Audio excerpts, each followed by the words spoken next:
Hello students, myself Vibha Yadav from Government Girls Senior Secondary School, Bhiwani. Students, we have started the fourth chapter, that is reproductive health. और reproductive health में हमने 2 lectures पहले कर लिए हैं. अब हम आज जो शुरू कर रहे हैं वो है sexually transmitted diseases. Very important topic. Sexually STD. Full form is sexually transmitted diseases. They are also known as venereal diseases. STD is sexually transmitted diseases. Sexually transmitted diseases. STD, very important. Or they are also called as venereal diseases. They are also called as venereal diseases. Or they are also known as RTI, reproductive tract infection. What is RTI? Reproductive tract infection. Reproductive tract infection.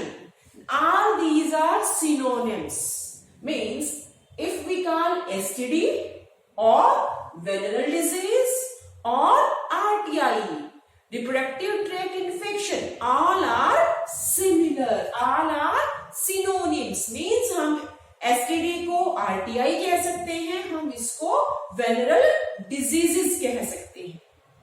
Now we will discuss the different examples of the STDs. Gonorrhea, syphilis, ये आपने class 10th में भी पढ़े थे. And these are caused by bacteria. These are bacterial STDs. Genital herpes, chlamydiasis, genital rats, trichomoniasis, hepatitis B and AIDS. All these are what? STDs, sexually transmitted diseases. अब जैसा नाम से लग रहा है सेक्सुअली ट्रांसमिटेड डिजीज मीन्स जो sexual intercourse का जो प्रोसेस है उसके थ्रू ये डिजीजेस फैलती हैं. Therefore they are known as STDs. अब एक चीज ध्यान से सुनेंगे, कुछ डिजीज ऐसी हैं जो STD है, सेक्सुअली ट्रांसमिटेड डिजीज है, लेकिन उनके साथ साथ वो दूसरे तरीकों से भी फैलती हैं. कौन कौन से? एक तो hepatitis B, AIDS. AIDS is very important STD which transmits from sexual intercourse or sexual contacts with multiple partners and also by some other techniques. So these three, genital herpes, hepatitis B and AIDS, they also spread by other means other than sexual contacts with multiple partners. What are these different ways? The different ways are, number 1 is if blood is transfused, means blood transfusion is there and the individual whose blood is taken, he or she if he suffered from any STD, yeah, we can say AIDS, then yeah, hepatitis B, then the person who is taking the blood, he or she may also suffer from that disease. तो important क्या हो गया कि STD के अलावा blood, it also, these disease they also spread by blood transfusion from an infected individual, from an infected individual. From A infected individual. तो जो STDs हैं उनके अलावा ये ब्लड ट्रांसफ्यूजन से भी फैल सकता है। अगर किसी का कोई ऐसा इंडिविजुअल है जिसका जो सफरर है इन डिजीज का और उसका ब्लड ट्रांसफ्यूजन हो जाता है किसी दूसरे को, इसीलिए हमेशा ये कहा जाता है कि ब्लड वैसे तो होता ही हमेशा यही है कि जब भी ब्लड कैंप्स लगते हैं तो जो इंडिविजुअल्स किसी भी डिजीज से सफरर्स नहीं है उन्हीं का ब्लड लिया जाता है। लेकिन कई बार ऐसा भी होता है कि कोई इंडिविजुअल को नॉलेज नहीं है कि मैं इस चीज से सफरर हूं और वो ब्लड डोनेट कर दे, तो उसकी पहले चेकिंग की जाती है and then after only blood is taken. तो ये जो डिजीज है हेपेटाइटिस बी है, एड्स है, जेनिटल हर्पीज है, they are also spreading by means of blood transfusion. Now, second very important way is by means of infected needles, syringes. आजकल आपने देखा होगा जब भी हम कोई वैक्सीनेशन के लिए जाते हैं, जब भी हमें कोई इंजेक्शन लगता है तो हम एक नया सिरिंज और एक नई नीडल खरीदते हैं। कुछ समय पहले आज से लगभग 30-35 साल पहले क्या होता था, आज से 30-35 साल पहले इंजेक्शंस होते थे ग्लास के बने हुए और उनकी निडल्स होती थी, उनको स्टेरिलाइज किया जाता था और फिर उनको रीयूज किया जाता था। उससे क्या नुकसान था? उससे ये नुकसान था कि जो डिजीजेस जैसे एड्स है, हेपेटाइटिस बी है, जेनिटल हर्पीज है, ये डिजीज उन निडल्स के थ्रू भी स्प्रेड कर रही थी। तो दूसरा जो तरीका हो गया besides STD, it is by means of we can say needles and syringes, needles and syringes के थ्रू। और एक और जो वे है, if the mother is suffering from this disease then she will transfer this disease to the fetus. If she is pregnant then she will transfer these disease to the young ones. तो जो STDs हैं वो STDs सिर्फ एक ही तरीके से नहीं फैल रही कि if one is having multiple sexual partners then they are spreading. कल हमने डिस्कस किया था एसटीडीज से एक तरह का कंट्रासेप्टिव है जो हमें बचाता है एंड दैट वाज कंडोम। तो कंडोम सर्व्स ड्यूअल पर्पस, एक तो population control और spacing between the children is achieved and second one is they save us from STDs। कल भी हमने डिस्कस किया था, वेरी इंपॉर्टेंट। और मैंने आपको शुरुआत में बताया कि ये वैसे भी बहुत इंपॉर्टेंट है क्योंकि हमारा एज ग्रुप क्या है, आपका एज ग्रुप क्या है, 15 ईयर्स टू 24 ईयर्स में आता है और इस एज में ये डिजीज जो है वो सबसे ज्यादा फैलने के चांसेस होते हैं। तो ये डिफरेंट एसटीडीज हैं जिनके नेम्स हमें याद होने चाहिए। अब इनके सिम्टम्स क्या हैं? Generally we are not discussing if we are suffering from these diseases, और हमें कई बार ऐसा होता है हमें पता ही नहीं चलता।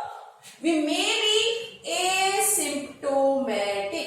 Asymptomatic means we are not having, we are not developing any symptom, but we are sufferers. It means we are asymptomatic in early stages. अब ये तो एक बात हो गई। अब कौन कौन से सिम्टम्स हो सकते हैं? वो है इचिंग। इचिंग मीन्स जैसे हमें जब पसीना आता है तो पसीने के बाद एक खुजली होती है, इट इज कॉल्ड एज, या पेनफुल खुजली होना, it is called as itching. Then fluid discharge from the genital organs, fluid discharge is there, slight pain, swelling, these are in the genital areas, these are the early symptoms of STDs or venereal disease or RTI, reproductive tract infection. अब मान लिया हमने early stages में ध्यान नहीं दिया तो क्या होगा, number of complications will be there और वो कॉम्प्लिकेशंस क्या होंगी, they are more harmful. So we must be aware with the symptoms of STDs. क्या है कॉम्प्लिकेशंस? कॉम्प्लिकेशंस है PID, pelvic inflammatory diseases. Abortions, ये हमने पहले भी पढ़ा था, NTP. Then stillbirth, ectopic pregnancy, infertility, बहुत important concern है infertility, जिसको हम बांझपन बोल देते हैं. Means if a couple is not able to produce offsprings, then infertility is the reason. And in we can say advanced stages, if these symptoms are ignored, then it may cause cancer. Cancer भी हो सकता है. तो ये हमने discuss किया STDs के बारे में. अब ये तो हमने देख लिया कि STDs कौन कौन सी हैं, क्या उनके अर्ली सिम्टम्स हैं, क्या कॉम्प्लिकेशंस होंगे अगर उन अर्ली सिम्टम्स को ध्यान में नहीं रखा गया. अब इन में से हमने जो कॉम्प्लिकेशंस पढ़ी उनमें से एक कॉम्प्लिकेशन है इनफर्टिलिटी. जो शॉर्ट फॉर्म्स आई हैं जैसे एड्स है, एक्वायर्ड इम्यूनो डेफिशिएंसी सिंड्रोम, ऊपर 3 आई है, STD, VD, RTI और एक आ गई है यहां PID, pelvic inflammatory diseases. तो ये जो फुल फॉर्म्स है ये हमें याद होनी चाहिए. अब हम जो नेक्स्ट टॉपिक है जो शुरू करने जा रहे हैं वो है infertility. Infertility is a very we can say problem, जो एक महामारी या हम कहें कि एक बड़ी बीमारी की जो है तरफ बढ़ रही है. बहुत ज्यादा इंडिविजुअल्स ऐसे हैं जो फर्टाइल स्पेन में हैं, they are suffering from one or another complication. उसको हम डिस्कस करेंगे.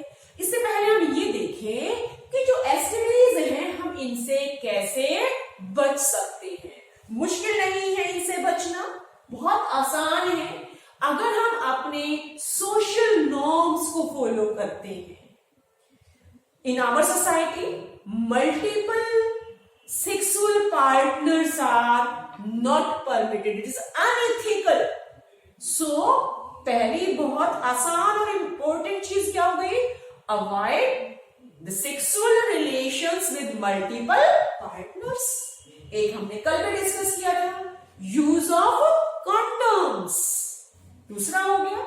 और तीसरा क्या हो गया, third is if we are having some problem, then consultation with the individual, we can say doctor should be there so that the problem can be avoided. और ये तो हो गया STD के बाद, लेकिन हम ये देखें कि हो ही ना हमें STD, तो पहले चीज क्लियर हो गई कि मल्टीपल पार्टनर्स ना हो, कॉन्डोम का यूज करें. और ये जो हमने डिस्कस किया कि ब्लड ट्रांसफ्यूजन, निडल्स, जो सिरिंजेस जो हम यूज कर रहे हैं, दे शुड बी न्यूअर. और जो ब्लड ट्रांसफ्यूजन है उसमें भी ब्लड के ट्रांसफ्यूजन से पहले one must ensure that he or she is not sufferer from any sexually transmitted disease. Now we are starting up with this problem complication which is achieved because of number of reasons. It is not there that it is due to this sexually transmitted disease. number of other reasons can be there. So we are starting up with the infertility, means why the problem is there, how this problem can be overcome. तो infertility को बेटा हम शुरू करेंगे. सबसे पहले infertile का meaning है कि जो कपल है, मेल और फीमेल है, they are not able to produce young ones. वो इंडिविजुअल्स को बर्थ नहीं दे सकते. It is because of number of abnormalities. तो उन नंबर ऑफ एबनॉर्मलिटीज को ओवरकम करने के लिए number of techniques are there. These are collectively called as assisted reproductive technologies. क्या कहेंगे हम उनको? Assisted reproductive technology. We will discuss. We are starting up with infertility.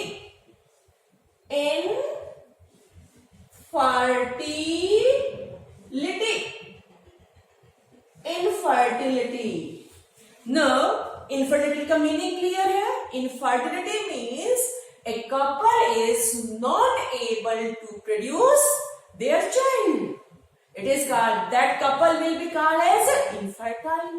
अब देखिए अपनी सोसाइटी में जनरली फीमेल्स को दोषी माना जाता है अगर किसी कपल का मीन्स हमें कहेंगे कपल कोई से नेक्स्ट जनरेशन नहीं प्रोड्यूस हो रही, तो हम ये मानते हैं, जनरली ये माना जाता है कि female is responsible, but actually it is not so. It can be because of some problem in the female, but it can also be from the male partner. So it is a wrong conception that because of the female's abnormality, the couple is not able to produce the young. तो अब problem तो ये हो गई कि couple को next जो generation है वो नहीं प्रोड्यूस कर पा रही है. तो number of techniques are there.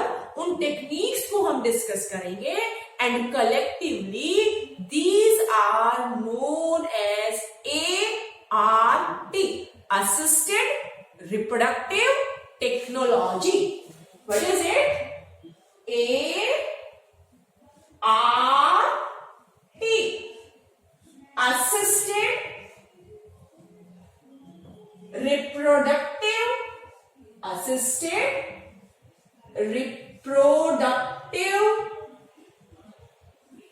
technology. Assisted reproductive technology. Collectively सारी टेक्निक्स को हमने क्या कहा? Assisted reproductive technology. Now we will discuss these different techniques.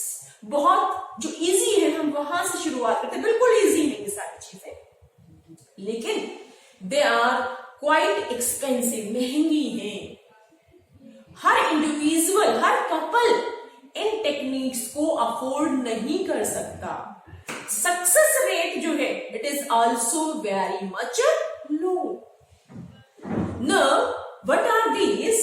आपने सभी ने सुना होगा IVF. आप कोई न्यूज़पेपर देखें, न्यूज़पेपर्स में आप ये एड जरूर देखते होंगे, IVF. What is this IVF? In vitro fertilization. What is IVF? It is in vitro fertilization. In vitro fertilization. देखिए यहां इन विट्रो का मीनिंग समझिए.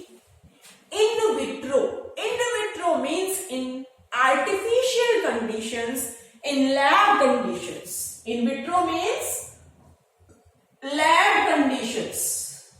Lab conditions का मतलब हुआ not natural, not नेचुरल। जो हम आर्टिफिशियली कोई प्रोसेस कैरी आउट करते हैं, it is called as in vitro. तो in vitro fertilisation,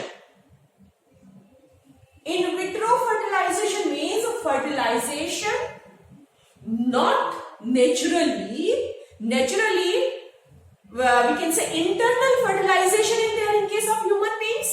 Internal fertilization means the male and female gametes they fuse inside the body of the female.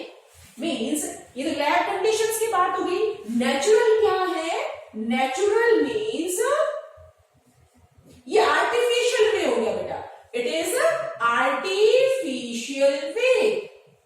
This one is artificial way. Means अब artificial way क्या हो गया? Means we have sperm, we would have egg, and then fertilization is carried out in lab conditions. It is also called as IVF is also called as test tube baby. ये तो सभी ने सुना होगा। अगर मैं IVF की जगह टेस्ट ट्यूब बेबी कहती तो आपको अच्छे से जल्दी समझ में आता, लेकिन आपको इसकी फुल फॉर्म भी, टेक्निकल टर्म भी आपको पता होनी चाहिए। तो ये IVF और test tube baby, test tube baby. अब देखिए नाम से ही लग रहा है the baby will develop into the test tube, but it is not so.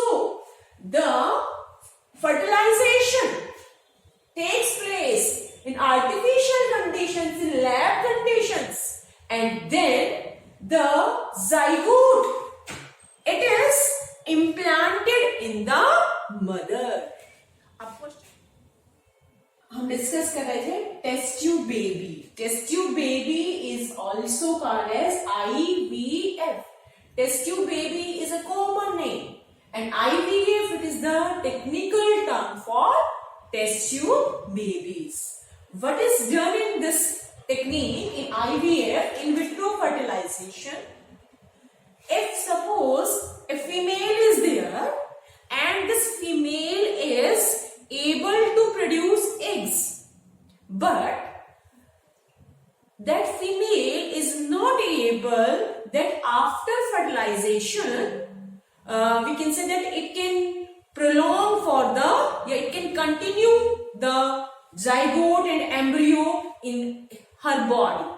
Means एक फीमेल है, वो ऑफस्प्रिंग प्रोड्यूस नहीं कर पा रही है, जबकि eggs are continuously produced. Now number of reasons can be there. तो कैसे वो अपनी प्रॉब्लम को ओवरकम करें?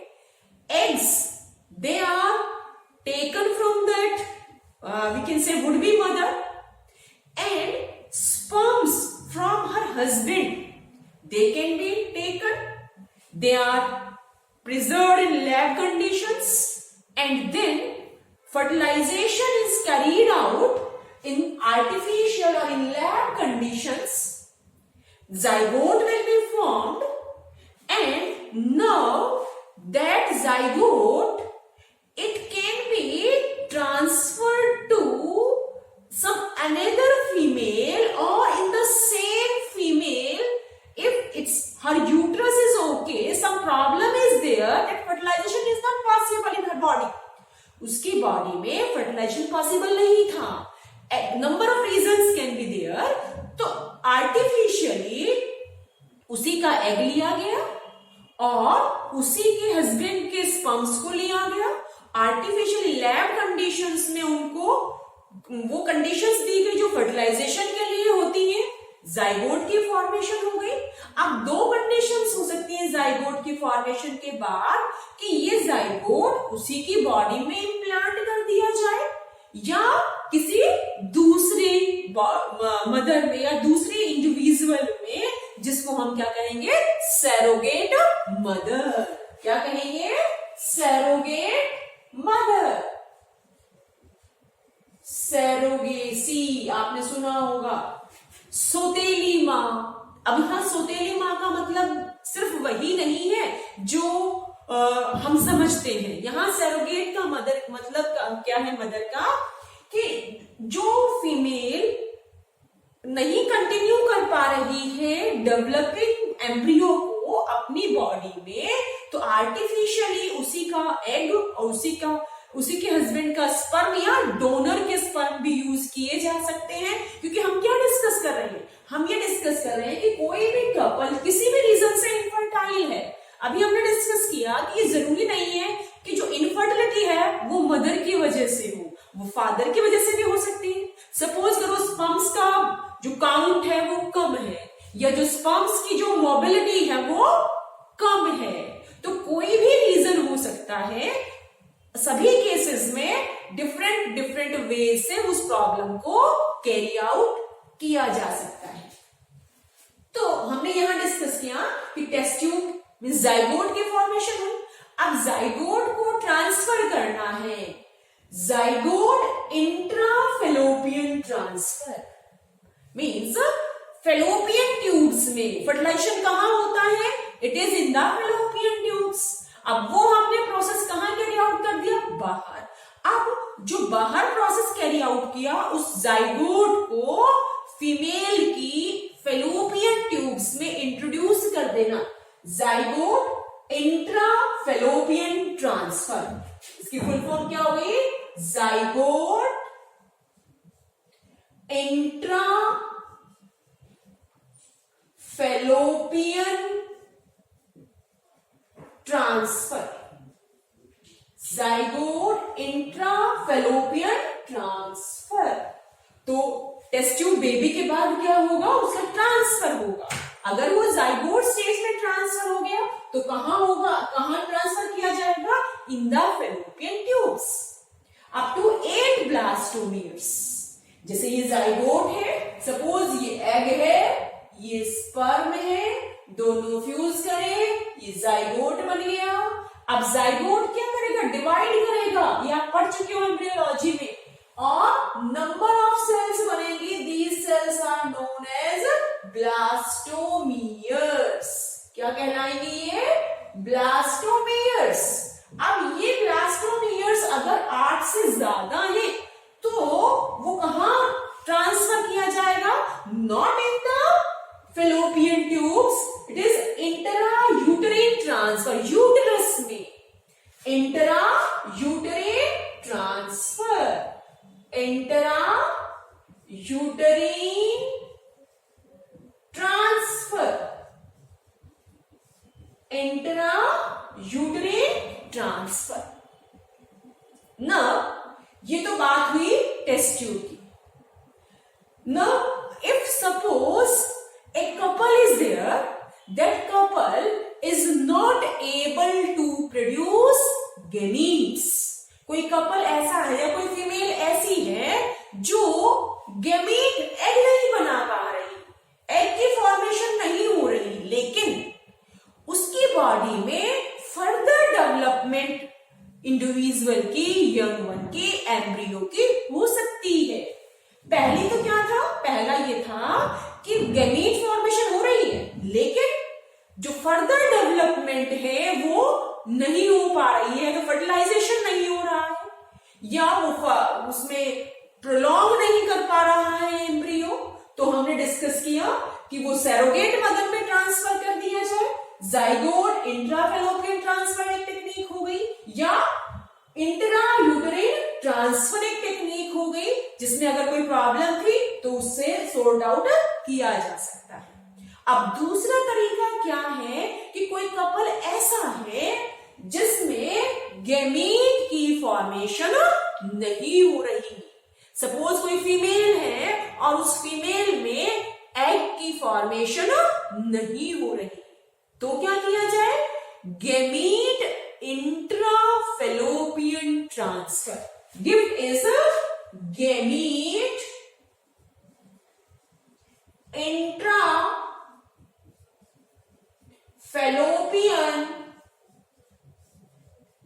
Transfer, gamete intrafallopian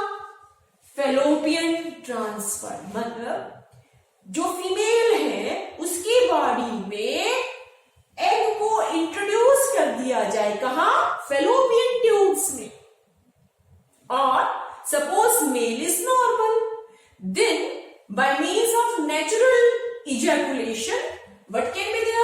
sperms can be injected and fertilization can take place and then implantation will be there. Then implantation will be there.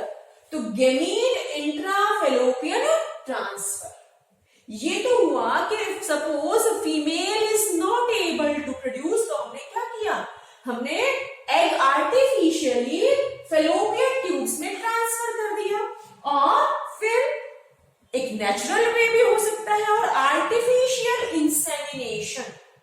आपने lower classes में पढ़ा होगा, आपने पढ़ा होगा कि सपोज करो एक बुल है, मेल काउ बुल है जो जिसकी क्वालिटीज बहुत वांटेड है और एक फीमेल है जो उससे बहुत दूर है, उसमें बहुत अच्छी क्वालिटीज हैं।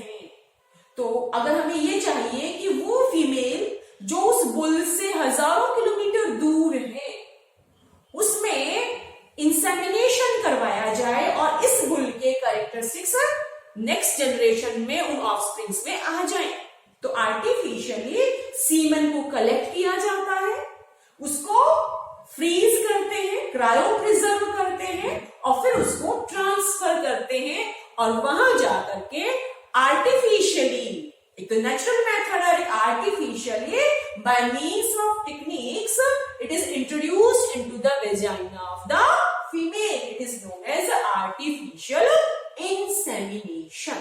So, in gift, artificial insemination can be there. ये तो हुई एक बात. एक और टेक्निक है, it is intracytoplasmic sperm injection. ICSI. What is it? It is intracytoplasmic sperm injection. Intracytoplasmic sperm injection. Intracytoplasmic sperm injection means egg is there, egg is normal, but suppose the sperms they are on their own not able to fertilize the egg. वो अपने आप egg को fertilise नहीं कर सकते, तो क्या चाहिए, असिस्टेंस चाहिए, तभी इसका नाम क्या है, असिस्टेड रिप्रोडक्टिव टेक्नोलॉजी. अगर हम वर्ड्स का मीनिंग समझेंगे तो बिल्कुल आसान है.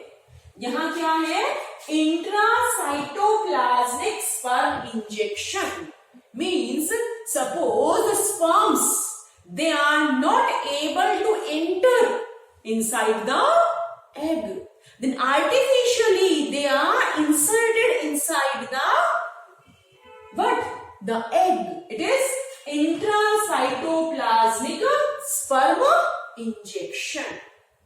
So all these are techniques. AI is artificial insemination. Artificial insemination. Artificial insemination. Artificial insemination. तो ये और IUI, it is intrauterine insemination. Intrauterine insemination.